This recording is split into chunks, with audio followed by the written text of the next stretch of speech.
Debout devant la maison à 2 étages de Maplewood Lane, dans une banlieue tranquille de Boston, Catherine Martin regardait l'enveloppe qu'elle venait de récupérer dans la boîte aux lettres.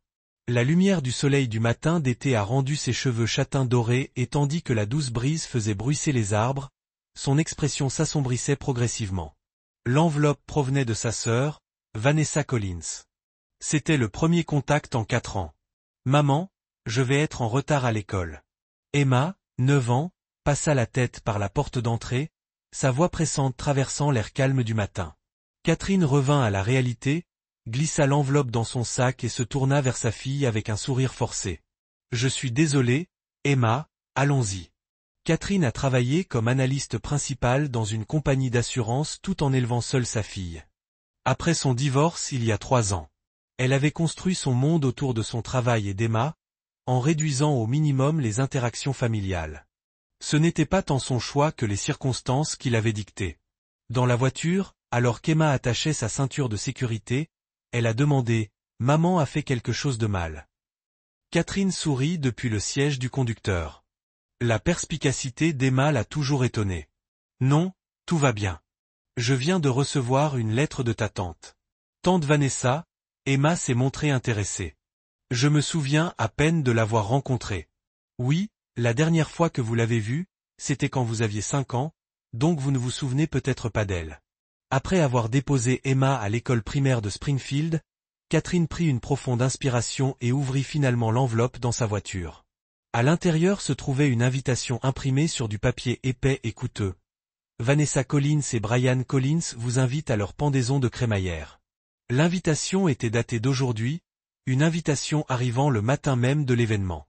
C'était ainsi, comme Vanessa, toujours soudaine, sans avertissement, faisant les choses selon ses propres conditions, Catherine appuya sa tête contre le volant. Sa relation avec sa sœur était compliquée. Leur mère, Judith, et leur père Walter avaient toujours réservé à Vanessa un traitement spécial. Vanessa avait été une enfant en difficulté. Problèmes à l'école, délinquance, abandon scolaire et nombreuses relations ratées.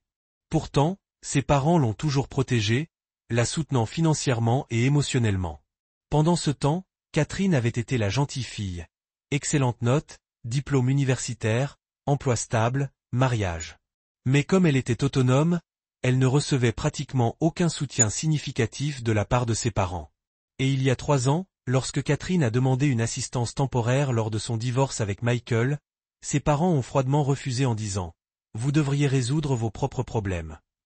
Quelques mois plus tard, Vanessa rencontre Brian, un agent immobilier, et leur relation progresse rapidement. Catherine a appris l'existence du mariage grâce à un email de ses parents et ils avaient désormais acheté une maison dans un quartier chic. Catherine eut un sourire amer. Elle avait entendu d'une connaissance commune que ses parents avaient offert un cadeau de mariage substantiel à Vanessa et Brian. En arrivant à son bureau, Catherine s'assit à son bureau et relut l'invitation. La fête avait lieu ce soir à 19h. Au dos, il y avait un petit mot écrit de la main de Vanessa. « Célébrons tous une réunion de famille. » Maman et papa l'attendent avec impatience. Catherine a longuement regardé ces mots. Réunion de famille, au fond, une petite partie d'elle-même voulait encore renouer ses liens familiaux. Elle voulait aussi qu'Emma ait une relation avec ses grands-parents et sa tante pendant sa pause déjeuner. Catherine a discuté de l'invitation avec son amie du travail, Rachel, lors d'un déjeuner dans un café. « Tu n'as sûrement pas l'intention d'y aller ?» Rachel fronça les sourcils. L'ancien détective a toujours eu le don de voir à travers les gens, compte tenu de la façon dont votre famille vous traitait, notamment lors de votre divorce. Je sais que Catherine a dit en tournant sa tasse de café, mais quand je pense à Emma, je veux qu'elle ait un lien avec sa famille. Rachel regarda son ami droit dans les yeux. Tu penses toujours aux autres. Parfois, il est normal de se donner la priorité. Catherine haussa légèrement les épaules. Son perfectionnisme et son besoin constant de répondre aux attentes des autres l'épuisaient souvent. De toute façon, j'y vais ce soir au pire. Emma peut voir ses grands-parents et je peux voir la nouvelle maison de ma sœur, dit-elle avec détermination. Cependant, sur le chemin du retour au bureau, l'anxiété se répandit dans la poitrine de Catherine. Une réunion de famille après 4 ans. Quel résultat cela apporterait-il? Ce soir-là, Catherine est venue chercher Emma et lui a expliqué la fête. Ce soir nous allons voir grand-mère, grand-père et tante Vanessa. Toute la famille sera réunie pour la première fois depuis longtemps. Emma parut un peu surprise par les paroles de sa mère, mais sourit rapidement. Nous verrons grand-mère et grand-père. Waouh, je suis excitée. En regardant l'excitation innocente de sa fille à travers le rétroviseur, Catherine ressentit des émotions mitigées. Pour le bien d'Emma, elle devait sourire toute la soirée, mettre de côté les blessures du passé et considérer cela comme une chance pour un nouveau départ. Au crépuscule, la voiture de Catherine a suivi les instructions du GPS dans un quartier chic de Brooklyn. À mesure qu'il roulait dans les rues bordées de demeures en briques, son anxiété grandissait. Ces maisons sont incroyables, dit Emma les yeux écarquillés en regardant par la fenêtre. Lequel est? For me Venice. Catherine vérifie l'adresse en répondant, on y est presque. Ça devrait être juste devant. S'arrêtant devant un grand portail en fer, Catherine appuya sur l'interphone. Après quelques secondes, avec un bruit métallique, le portail s'ouvrit pour les laisser entrer. Un chemin de pierre menant à l'entrée était flanqué de jardins paysagers professionnellement aménagés. Maman, c'est comme un château d'un conte de fées, dit Emma avec enthousiasme. Catherine sourit mais calculait mentalement. Cette maison ne valait pas moins de 2 millions de dollars.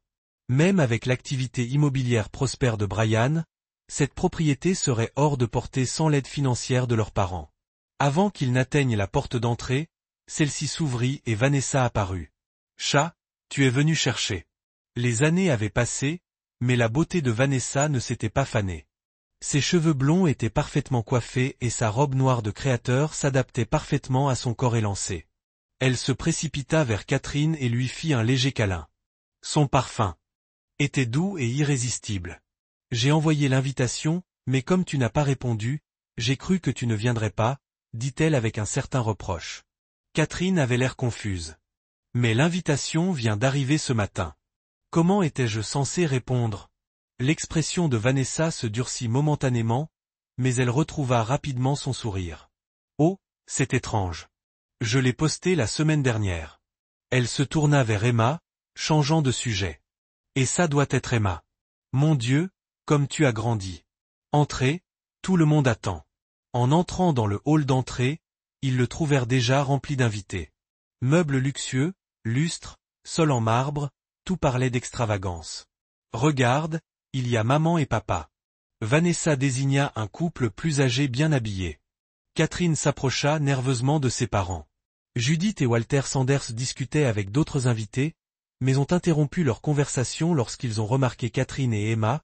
Ce qui est momentanément apparu sur leur visage était de la surprise et du mécontentement. « Catherine, tu es venue » dit Judith avec un sourire formel. Son visage, d'apparence remarquablement jeune pour ses 60 ans, était le résultat d'une chirurgie esthétique coûteuse.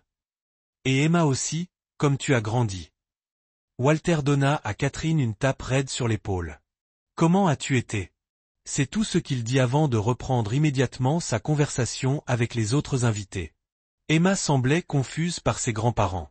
Réponse froide, « Maman » appela-t-elle d'une petite voix. « C'est bon. » Catherine sourit à sa fille. « Grand-mère et grand-père sont occupés en ce moment. Nous leur parlerons plus tard. » À mesure que la fête avançait, Catherine commençait à se sentir de plus en plus mal à l'aise. Les autres invités semblaient être des partenaires commerciaux ou des connaissances sociales qui l'ignoraient ou la regardaient étrangement. Ses parents et Vanessa approchaient rarement Catherine, et ils semblaient parfois échanger des regards significatifs.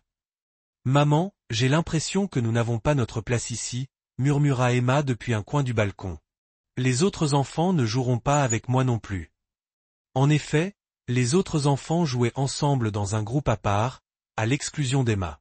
Ça faisait mal au cœur de Catherine. « Ça prend juste du temps, chérie. Ce sont tous des étrangers. » Répondit-elle doucement, mais le regret intérieur grandissait. Peut-être que venir à la fête en espérant une réconciliation familiale avait été une erreur. Tout en explorant le manoir seul pour vider son esprit.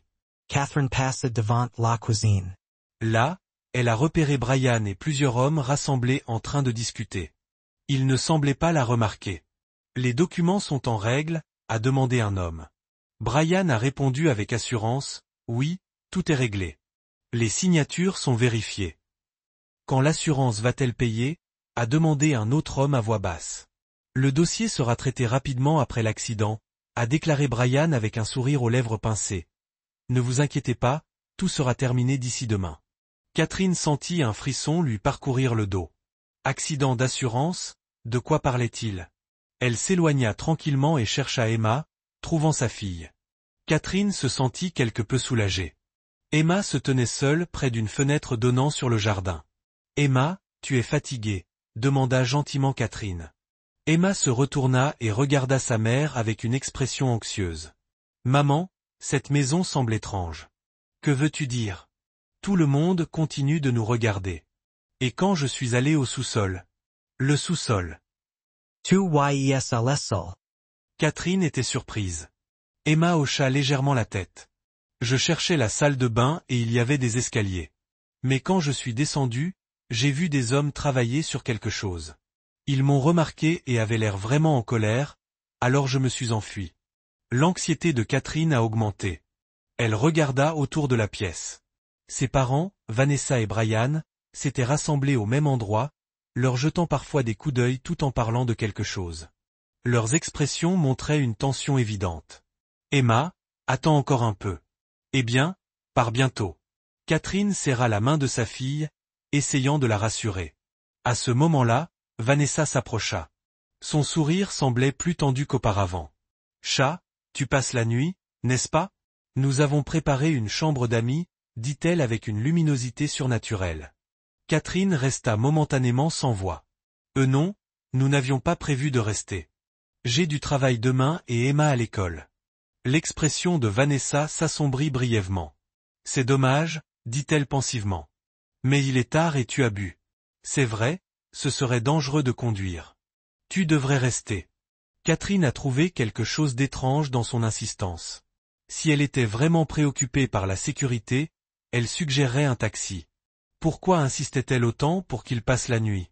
Ça va, je n'ai presque rien bu. Catherine répondit fermement. Et Emma préfère dormir dans son propre lit. Je ne veux pas perturber sa routine. Un éclair d'émotion semblable à la colère apparut dans les yeux de Vanessa. Je vois, mais ne veux-tu pas rester et t'amuser encore un peu? Il est encore tôt. Catherine regarda sa montre, il était plus de 9h30. Bon, reste encore un peu. Elle sourit, mais intérieurement sa lassitude grandissait. Elle voulait quitter cet endroit rapidement. Cependant, partir trop précipitamment pourrait paraître suspect. Lorsqu'elle entra sur la terrasse pour prendre une bouffée d'air, Catherine entendit une autre conversation entre les amis de Brian. Elle devrait être terminée d'ici demain matin. L'un d'eux dit, le minuteur est réglé. Nous partirons après qu'il soit couché. Un autre homme répondit, c'est un plan parfait.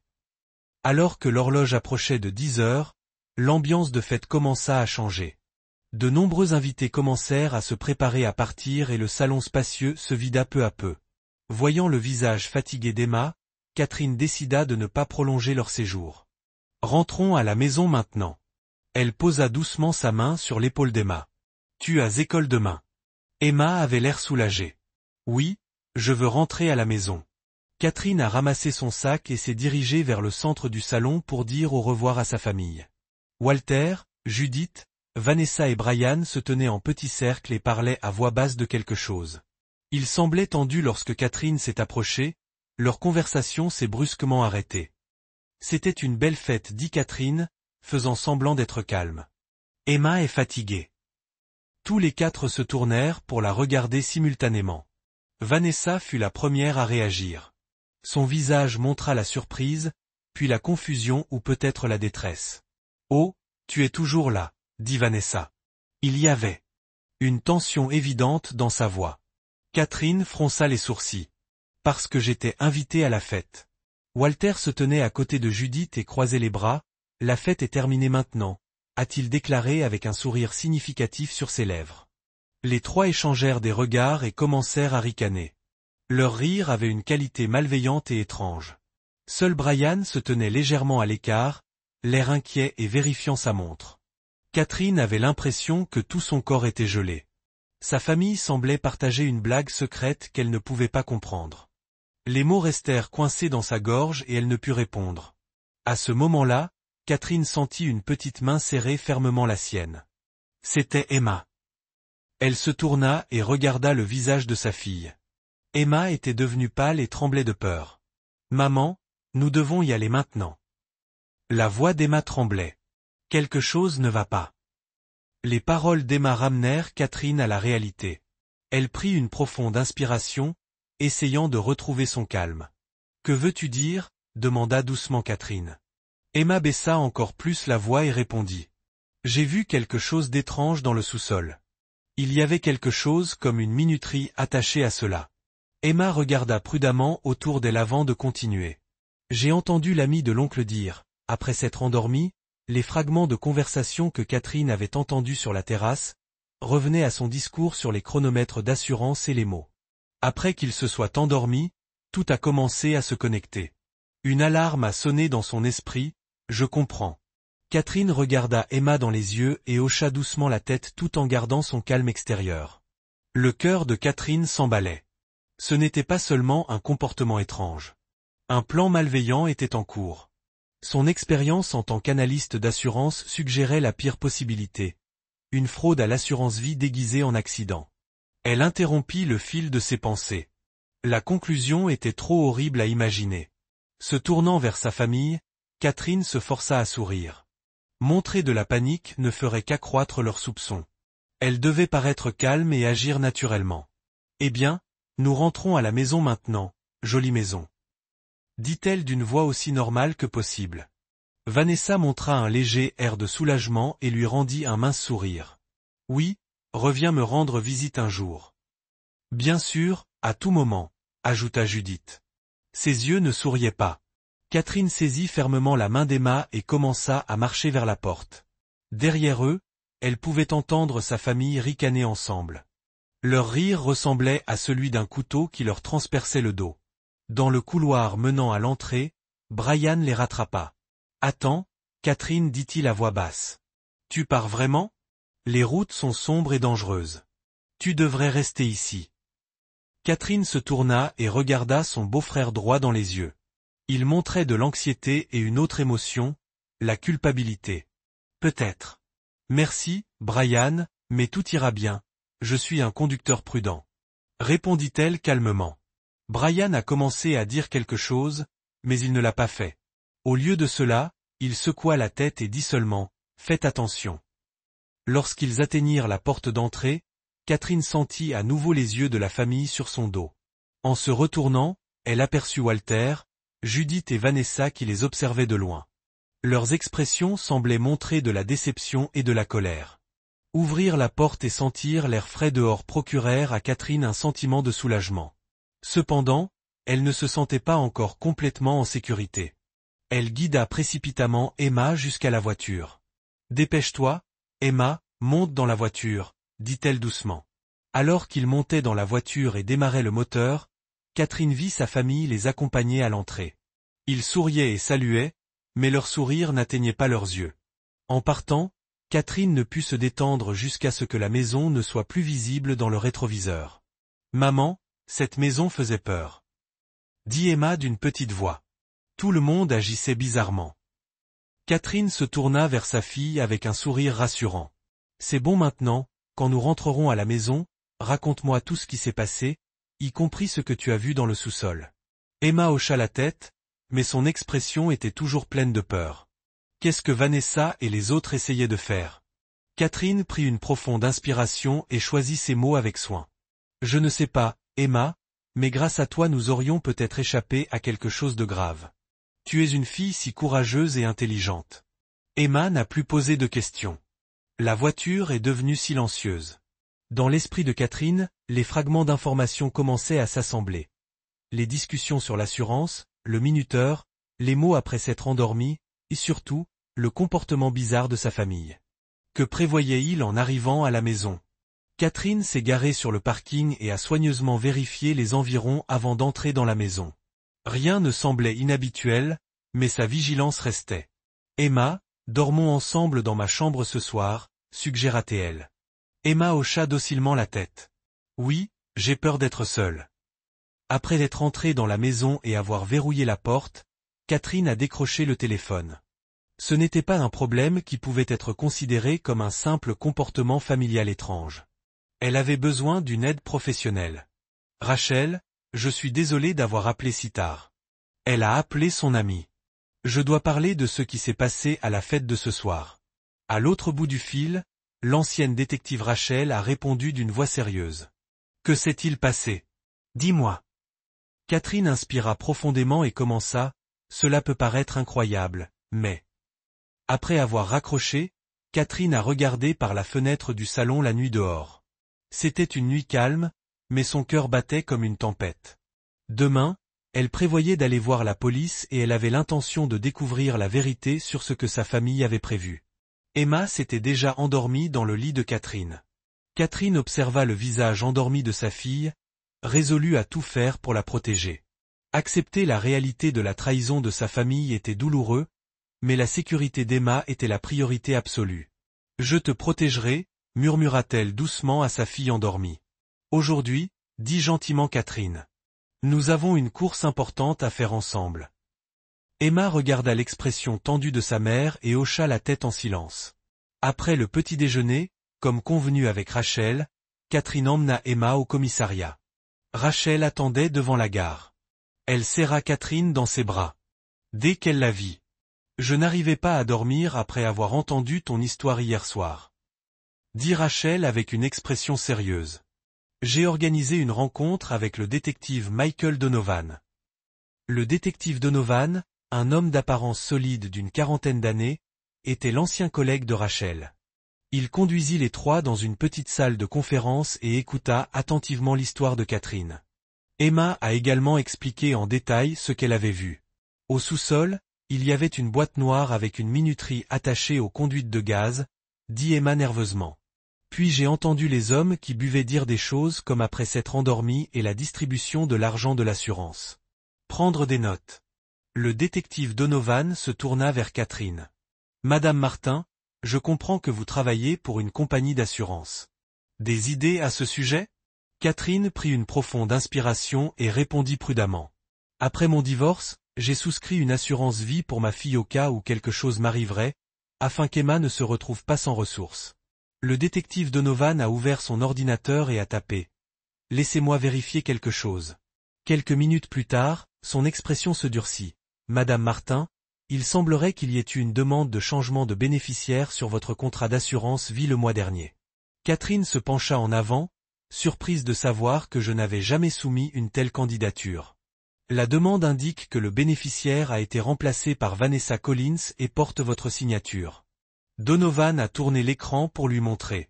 Catherine regarda la signature et sentit le sang s'écouler de son visage. Ce n'est pas ma signature. C'est un faux.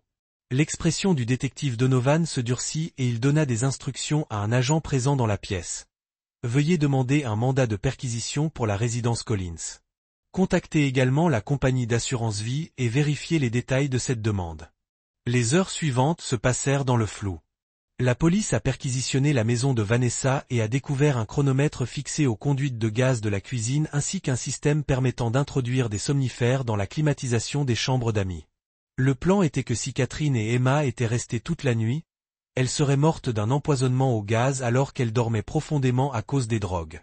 Parallèlement à la perquisition, Vanessa, Brian et étonnamment, leurs parents ont été arrêtés.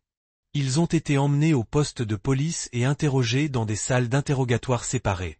À la suggestion du détective Donovan, Catherine confie Emma à Rachel et reste au poste. « Voulez-vous les confronter ?» demanda le détective, et Catherine hocha la tête sans hésitation. Elle a rencontré sa mère pour la première fois. Judith était assise sur la chaise de la salle d'interrogatoire sans aucune trace de son élégance d'antan. Son maquillage était taché et son visage montrait des signes de fatigue. Pourquoi? Catherine posa d'une voix tremblante une question simple, mais elle contenait la souffrance accumulée depuis l'enfance. Judith a levé la tête et a répondu en larmes. Tu as réussi toute seule, mais Vanessa a continué à échouer, même avec tout ce qu'on lui a donné. Il a fallu la protéger au point d'essayer de me tuer. La voix de Catherine était froide. Ce n'était pas le plan initial. Judith baissa la tête. Nous avions juste besoin d'argent pour aider les affaires de Brian. Nous allions emprunter l'argent de votre assurance, mais Brian a dit que l'assurance ne paierait pas tant que vous étiez en vie. Alors ensuite, alors qu'elle faisait face à son père, Walter ne pouvait pas lever la tête et continuait de regarder le sol. J'avais investi nos fonds de retraite dans l'entreprise de Brian, avoua-t-il d'une voix fatiguée. Ses projets de développement immobilier échouaient continuellement et nous avons tout perdu. Nous n'avions pas d'autre choix que de compter sur eux. Finalement, Catherine confronte Vanessa. Étonnamment, les yeux de sa sœur montraient de la haine. « C'est de ta faute », dit Vanessa à voix basse. « Toujours parfait, indépendant, réussi. La véritable affection de nos parents était pour toi. Peu importe ce que je faisais, ils ne voyaient que toi. Je pensais que si tu partais, tout serait à moi. » Catherine resta bouche bée devant les paroles de sa sœur. La jalousie qu'elle avait ressentie était complètement inversée. « Vanessa, je t'ai toujours envié. Nos parents t'adoraient et te pardonnaient tout. Peu importe mes efforts, ils ne l'ont jamais remarqué. » L'expression de Vanessa vacilla momentanément mais se referma rapidement. « C'est trop tard maintenant. Grâce à vous, nos vies sont ruinées. » Après les interrogatoires, Catherine retourna au bureau du détective Donovan, l'air épuisé. Le détective lui a offert du café et a dit doucement « Les preuves sont suffisantes. Ils seront accusés de tentative de meurtre et de fraude à l'assurance. » Catherine regardait par la fenêtre. Le crépuscule approchait et les ombres commençaient à tomber sur la ville. « Comment va Emma ? » Rachel l'a emmenée chez elle. « Elle est en sécurité. » Le détective Donovan a répondu gentiment. Catherine hocha la tête. « Merci, je veux rentrer à la maison. Je veux voir ma fille. » Avant de quitter le commissariat, Catherine croisa Brian dans le couloir alors qu'il parlait à son avocat. Il croisa brièvement les yeux de Catherine, puis baissa son regard. Trahison, mais une chose était sûre. Emma et elle avaient survécu et elles allaient avancer dans la voiture pour rentrer chez elles. Catherine a vérifié les messages de Rachel. Emma est saine et sauve, nous vous attendons, Catherine a souri, elle avait une vraie famille. Rachel et le détective Donovan et sa famille, qu'elle avait rencontrés pendant cette épreuve, ses collègues de travail. Elle est arrivée chez Rachel. Emma sortit en courant de l'entrée et serra Catherine dans ses bras. « Maman, ça va. » Les yeux d'Emma étaient écarquillés d'inquiétude. Catherine tenait fermement sa fille et lui embrassait le haut de la tête. « Je vais bien, grâce à toi. Nous sommes en sécurité. Tu es une fille si courageuse. » Emma se détendit dans les bras de sa mère, se sentant en sécurité. « Je n'ai plus peur, nous sommes ensemble. » Catherine hocha la tête et caressa doucement la tête de sa fille. « Oui, nous serons toujours ensemble, quoi qu'il arrive. » Rachel avait préparé un dîner chaud et attendait. Ils étaient tous les trois assis autour de la table, passant du temps comme une famille. Les sujets étaient intentionnellement légers et les rires d'Emma remplissaient la pièce. Ce soir-là, après avoir couché Emma, Catherine et Rachel discutèrent de l'avenir autour d'un vin dans le salon. « Le procès pourrait s'éterniser, » dit Rachel avec réalisme, mais les preuves sont claires. Ils recevront la punition. À peu près. Dit doucement Catherine en faisant tourner son verre. Je pensais que j'avais perdu ma famille, mais peut-être que je n'en ai jamais eu au début. Rachel prit la main de son amie. Tu as Emma et tu nous as. C'est une vraie famille. Un jour d'hiver, 1 an après l'incident, le visage de Catherine montrait un calme soulagement alors qu'elle descendait les marches du palais de justice centrale de Boston. Le verdict final avait été rendu. Vanessa et Brian ont chacun été condamnés à 15 ans de prison, et ses parents ont été condamnés à 8 ans de prison pour complot. Le processus de procès avait été mentalement épuisant. Catherine avait pris la barre des témoins à plusieurs reprises pour décrire les événements de cette nuit-là et les actions courageuses d'Emma. Si ma fille ne l'avait pas remarqué, nous ne serions pas là aujourd'hui. Ces paroles ont ému le jury à l'extérieur du palais de justice. Rachel attendait Catherine et les deux se sont embrassés en silence. « Comment va Emma ?» a demandé Catherine alors qu'elle montait dans la voiture. Emma s'était étonnamment bien remise de l'incident. Bien sûr, elle était encore parfois troublée par des cauchemars, mais grâce à la thérapie, elle surmontait progressivement ses peurs. Dans la voiture qui rentrait chez elle, Catherine regardait le paysage enneigé par la fenêtre, réfléchissant à l'année écoulée. Nécessaire pour elle et pour Emma. Au début, la partie la plus difficile avait été de rencontrer Vanessa. Catherine n'avait pas l'intention de revoir sa sœur. Cependant, avec les encouragements de son conseiller psychologique et pour son propre bien, elle a décidé de se rendre à la prison. Lors de la première visite, Vanessa a nié toute responsabilité et a accusé, « Vous avez ruiné ma vie. Depuis l'enfance je t'envie, l'amour de tes parents, ta réussite, ton indépendance, tout. On m'a toujours dit d'être comme Catherine, mais je ne pouvais pas. » Sa relation avec ses parents était également complexe. Lors de leur visite, ils ont avoué, « Nous avons trop cédé à Vanessa. Ce n'est pas que nous ne t'aimions pas, nous pensions simplement qu'elle avait davantage besoin de nous. » Catherine ne pouvait pas leur pardonner, mais au moins elle essayait de comprendre. Quand ils sont arrivés à la maison, Emma est sortie en courant de l'entrée. Il y avait encore des traces de farine sur ses joues. « Maman, j'ai fait des biscuits. » Catherine a serré sa fille dans ses bras. « Ils sentent bon. » « Comment s'est passée ta journée ?» À l'intérieur de la maison, le détective Michael Donovan, sa femme Lisa et leurs 2 enfants attendaient. L'odeur des biscuits fraîchement sortis du four s'échappait de la cuisine. Au cours de l'année écoulée, ils étaient devenus des personnes importantes dans la vie de Catherine et Emma. Comment a été le verdict? Elle a décoré la table, emballé les cadeaux et préparé un gâteau spécial. Après qu'Emma se soit endormie, Catherine est sortie sur la terrasse et a regardé le ciel étoilé dans son cœur. Elle avait l'impression qu'elle n'avait jamais complètement disparu, mais le lendemain, une nouvelle famille s'est réunie pour la fête d'anniversaire d'Emma. Rachel, la famille Donovan, les collègues de travail, les amis d'école et leurs parents. Tout au long de maison. Après avoir soufflé les bougies sur le gâteau, Emma s'est assise à côté de Catherine et a dit d'une petite voix, « Maman, ce jour-là où je t'ai tiré la main à la fête, j'avais tellement peur. Mais quand tu m'as regardé dans les yeux et que tu as dit, « Je comprends », je savais que tout irait bien. C'est ça la vraie famille, n'est-ce pas ?» Catherine serra sa fille dans ses bras, reconnaissante de leur nouvelle vie entourée de leur nouvelle famille. Elle répondit gentiment, « Oui, Emma, ce qui est plus important que les liens du sang, c'est de prendre soin et de se soutenir mutuellement. Une vraie famille ne tourne pas le dos en temps de crise, mais se tient à vos côtés. » Devant la fenêtre, la première pluie du printemps a commencé à tomber tranquillement. Le sentiment d'une nouvelle saison, d'un nouveau départ, s'est répandu dans le cœur de Catherine et d'Emma.